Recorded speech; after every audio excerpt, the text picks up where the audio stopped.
Well, hello, hello, hello. My name is Kay, and welcome back. As you can see, today we are not in our usual world. This is the world that I will be using for redstone testing. As you can see, this is where I built the cow farms that I showcased in a previous video. I want to work on iron farms. Iron farms are pretty essential to most Minecraft worlds. Most people know how to make them just anyhow, anyway. Well, I want to experiment and play around with it a little bit, and I also want to make a farm on my own.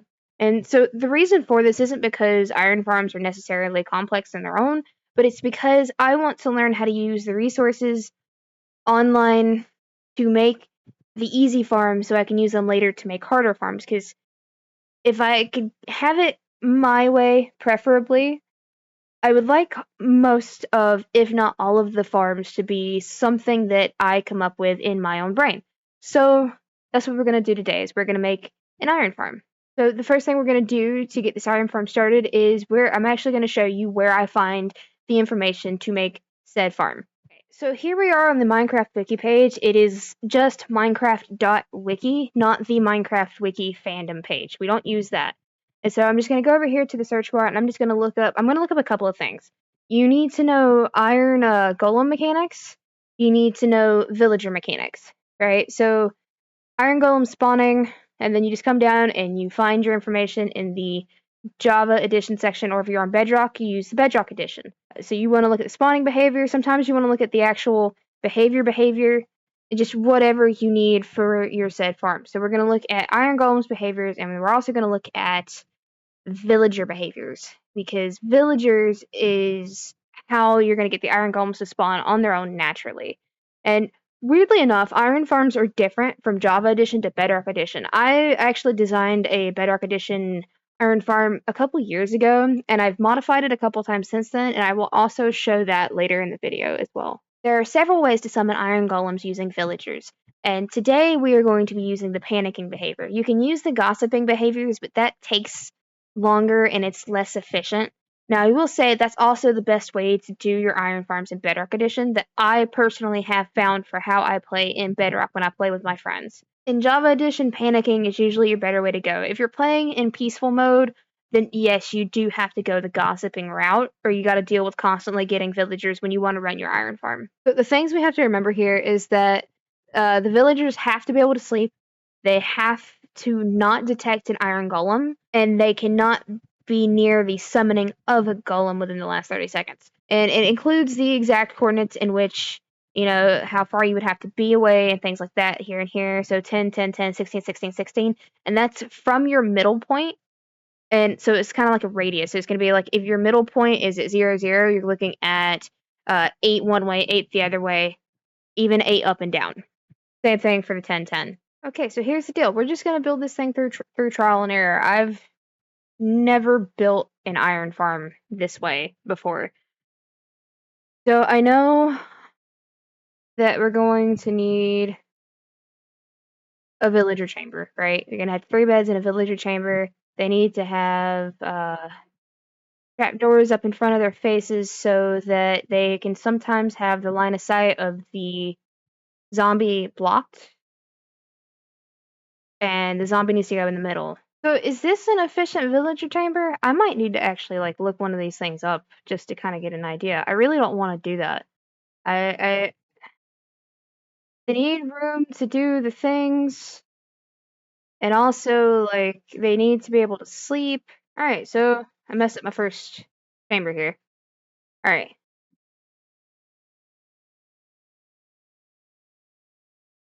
Uh, these open. They should hold. Yeah. Yeah. Okay. So there's that, and then let's try villager,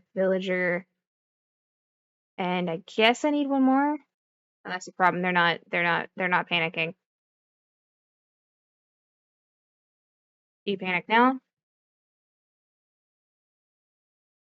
At what point do you panic? Okay, they slept too easy.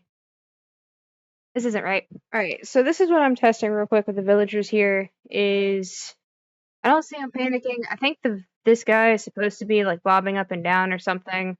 I'm not completely sure. this is a little bit more difficult than I imagined it to be. So, after some further thought, I think I'm going to go watch a couple of videos to see how people set up their villagers. Just so I have an idea, because they sometimes will explain what works and why it doesn't. So, I'm going to go just take a look real quick, and I will come back. I am back. I did watch a couple of videos. They weren't exactly they weren't tutorial videos. They were here's the mechanics, which basically parroted exactly what I had said before. So what I was doing is I had raised the zombie up a block to where he was sitting here instead, so he wasn't having line of sight of the villagers because his head was here. And now he has line of sight of the villagers, so you can see that they're panicking. They are, in fact, spawning a couple of golems. This set here, I put them all on one side, and this over here, I put them all in single beds out to the side, and they are both successfully spawning golems. And the other important thing is that they also sometimes sleep. As you can see here, they are popping into their beds, which is registering in the game as sleep, which is the other core thing that will cause them to spawn golems. From here, all that's left to do is to actually build the farm itself. And I think I can stack this. I can either take and go farm, farm, farm, farm, or I can spread these guys out a little bit and then go farm, farm, farm, farm. So now I'm just going to play with stacking these and see what I can do. Here we have what would be a basic iron farm design. The platform being this size is absolutely not necessary. So the iron golem can spawn within 17 by 17 by 13 blocks. That's the spawning sphere of an iron golem. The iron golem tries to spawn within 16 by 16 by 16 blocks of a villager. So this is roughly about the size of allowing the maximum amount of space for an iron golem to spawn. Alright, you can condense this however much you want, as long as anything within that is either nothing there to spawn, so high enough up in the air, or just spawn proofed in some way. And they even spawn on things that other mobs wouldn't usually spawn on. Like I believe they can actually spawn on glass. And then the water is to swish the iron golems out of the way. You want to remove the golems as fast as possible so more can spawn, because they try to detect the iron golem every 10 seconds. If you have them quickly get out of the way, they will spawn every 10, 11 seconds or so. Past that, you have to wait about 30 seconds, or at least until they die. And then if you put ice like this at the edges of your platform, the iron golem can't try to because they'll try to fight the water, right? They'll try to fight the water like this, and the ice will help kind of push them off. I want to take a look at this because I think there's something I can do with this. That's a lot of see how fast the golems are dropping. That's one every 10ish seconds. All right, so from here, this is a couple things here, and from this point on, this is kind of how I'm going to denote these things whenever I'm kind of playing with it and moving it. So this is the radius in which a villager checks for another summoning villager. Whenever a villager summons an iron golem, it is marked for 10 seconds, I think, and I will double check this, but it is marked as a summoning villager, and as long as it stays out of the radius of another villager, you can summon more and more frequently. From there, it'll do the check for the iron golem check. This here is just a visual spawn, the visual spawn radius of the iron golems. Now, both of these are a little bit off because it's off the center point. So it would actually be this point right here, and it would be more oblong. It's not a perfect circle, so this is a little overestimated. This is a little bigger than it actually needs to be. So I think we can improve this farm here using these numbers. I can overestimate a little bit. So the zombie needs to be within 8 blocks of the villagers. And I think as long as if we're a little bit generous and we mark this as the always standpoint and go 5 blocks, right? And so this would be where the zombie needs to sit. 2, 3, 4, 5. I think we could get away with another villager chamber like right here. And then 1, 2, 3, 4, 5, 6. Yep. Okay, so if I move the zombie back to 6 blocks, right, 6 blocks to here, and the plus these two would actually give the full 8. I believe I can stack these and make like a quad farm. So I want to give that a try. I've hit a bit of a snag in my plan to recreate or to do what I was thinking over here. As you can see here, I've set up 4 chambers and I've got villagers in each one. I've got a little window here for the zombies to look through, right? If I So I've got the little window here for the zombies to look through and everything. If I put a zombie here, you can see it is too far away. That is too far. But if I put the zombie back right here, you see they wake up and they're panicking once again. So I have an idea, and see immediately golem. I have an idea as to how to fix this. So this is idea 1. As you can see, it breaks line of sight. They have time to sleep, and then they get woken back up, and all the panicking ensues. You are a problem. So this would be idea number 1. It still allows 1 zombie. It gives time to break line of sight because that was the problem I was having. Is for whatever reason they weren't breaking line of sight, even though just putting the zombie right here was just the same as. But it's the same as putting it right here. So you can see they'll run away on for a minute. There's a cat. Run around, get some sleep because they break some line of sight, and then they keep going. But here, for whatever reason, was not working quite properly. So I think adding this plus a platform plus some form of collection will do it just fine. Alright, so from here, you would set up some sort of platform like this. This is a little bit larger than the golem spawning radius, so it should work. You could also do something smaller. You don't have to go quite this big. And then you just set up some sort of platform like this. As you can see, I've got gates in the middle, and you want it to drop far enough away from the villagers that they keep doing villager things. As you can see, there goes another one.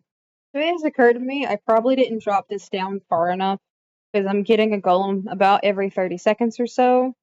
So this is your basic iron farm design. Times that day. And it works pretty efficiently enough for a person. Anyway, it works good enough for at least one person. Uh, I sat here and I played with this quad farm a little bit. It's still spawning one about every 30 seconds, so I don't know if I just need to drop this down lower, get them out of here quicker, or what. Maybe make the platform smaller. I'm gonna play with this later. So basic farm here, and then I'm gonna go over to Bedrock Edition, and I'm actually gonna show you the iron farm that I use in most of my Bedrock worlds. Here I am on Bedrock Edition. As you can see, my skin has changed a little bit. On Bedrock, you can use 128 by 128 pixels, where on Java you can only use 64 by 64. And man, my friend really did a great job on my skin. I'm very appreciative to you, Kit. Thank you. So a Bedrock Edition farm works a little bit differently. The panic method doesn't work nowhere near as well. And so the method that we are actually going to use is the gossiping method.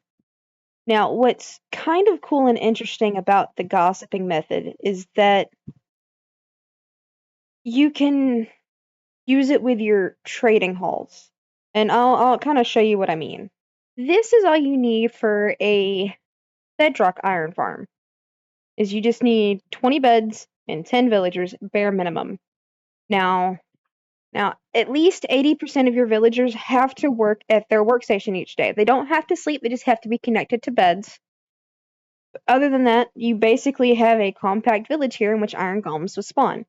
The more beds and the more villagers you have, the more golems that will spawn. I think past the 10 villagers and 20 beds, it's 1 golem for every 10 villagers. So once you get to 20, you'll have 2, things like that. Like in my world that I play on Bedrock Edition, I have 75 villagers, and I get on average 7 golems. Now, the problem is I don't get them all at the same time because of the summoning mechanics and things like that. Now, if you took this and then made the drop far enough, you might could get them more frequently. I believe so. I haven't tested that personally. But this is basically how you get a bedrock iron farm. Now, the way that you convert this into your trading hall is, for one, obviously set it up as a trading hall sort of setup, and then just have some sort of drop in there. So here is a copy. This is a copy of the last world that I have played in. As you can see, I've got a bunch of villagers here, and this is how I set it up. Now, as of this point, it wasn't actively working. It needed to be fixed just a little bit. But I can go up here and I can show you. Ooh, ladders are hard. So I can go up here and I can show you this right here. You can see it's got the lava drop and it drops right down on those first villagers. Now, I had to keep it within the 17 by 17, 13 radius. So it is up there, and the rest of my villagers are actually down. It's layered. Now, the mistake I made initially while making this farm is my beds are right here. All I did to fix that was I took them, I put them all up here, and I moved them all in towards the middle. But yeah, this is how you turn your villager trading hall into an iron farm. That's going to be it for today, guys. Thank you for watching the video. If you have any suggestions, help, anything like that, please let me know. I would love to hear it. I'm doing this to try to get better at a lot of things, so if you have any ideas, just please feel free to let me know. Any critiques, comments, anything like that. Have a good day and see you next time.